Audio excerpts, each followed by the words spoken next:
Hi, I'm Toby. I'm going to Cambridge in October to study natural sciences. For my A-levels I did maths, further maths, physics and chemistry.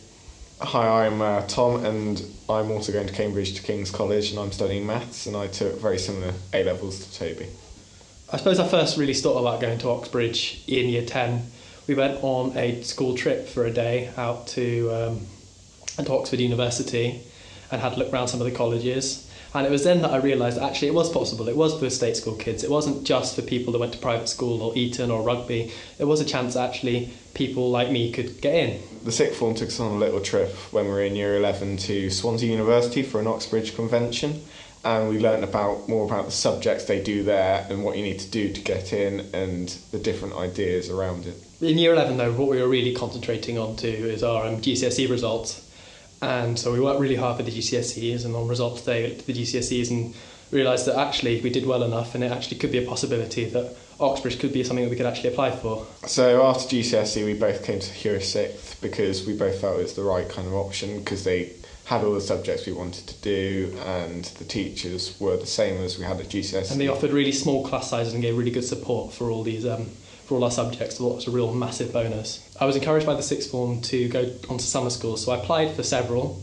It was really good practice because I had to fill out an extra personal statement, and it was really good practice for the actual university application process. So I spent a week at Oxford University studying physics, and it was brilliant. I met loads of people like me. We did practice lectures, practice interviews, practice tutorials, as well as some practicals and some social things as well in the evenings. It was absolutely brilliant, and it really gave me a taster of what life at Oxford and Cambridge would be like. I think the main thing you need to concentrate on year 12 though is just to absolutely get your ASs as good as you can, because it takes so much pressure off the last year and it gives you something you can take to the universities and say, this is what I've got. Your AS results are the most important things for getting into university. Yeah, so it's really worth working really hard. So that's what we both did. We both worked really hard to get the good AS results. In the summer of year 12 after the exams, we both went to open days across the country, and we looked at some really good universities. I was really interested in Imperial and UCL and other universities. There's lots of options out there. Warwick and Durham. There's loads and loads. And all of them were really good, but in the end we thought, just with when the AS results day came, I thought, right, yeah, you know what, I'm going to actually really try for this. I won't expect to get in, but you never know if you don't try, so I'd give it a go and see what happened. I mean, you get 5 universities you can apply to, so it doesn't really matter if you get rejected from one. You might as well go for it. There's no point in just sort of playing it all safe. So then after going to the university open days and settling on the universities we're going to choose for, it was time to work on the UCAS application. For UCAS you had to write a personal statement, and sixth form provided a lot of help for that. Mrs Vaughan in particular, she helped draft all the personal statements and gave us a few really good ideas for it. What I really liked about the sixth form was I could go to any teacher and they'd all give me some help with the personal statement, and it was brilliant. I really felt that it had been thoroughly looked at, and I was really happy with what I submitted to the universities. So after the personal statements is submitted, they'll usually ask you to interview.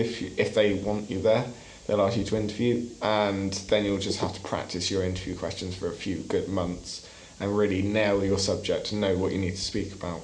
We were given lots of great interview practice by our teachers, and I'm really grateful for that because it was really useful and it was a really good indicator, it was a really good preview of what I was going to expect to interview when I went to Cambridge. And we also found a lot of interview advice on the internet. There's mock interview questions and there's mock interviews, like videos of people doing them, and it really tells you what it's really going to be like. When it came to the interview, what really struck you is the most important thing is there's no tricks. It's all stuff you have learned. What they really try and emphasise is get you to learn what you've learnt in GCSE and AS, but twist it and make you adapt your knowledge and see how you can give you new bits of information and see how you work. And so yeah, that's the main thing to take in mind is there's no tricks, there's no special codes or anything, or you don't have to give them a secret handshake or something. It's just purely based on what you've already known and how you can adapt it. And you always need to remember, the interviewers are there to help you. They're always there to try and get you through the interview and show off your knowledge. And they're not there just to interrogate you and make you look really useless.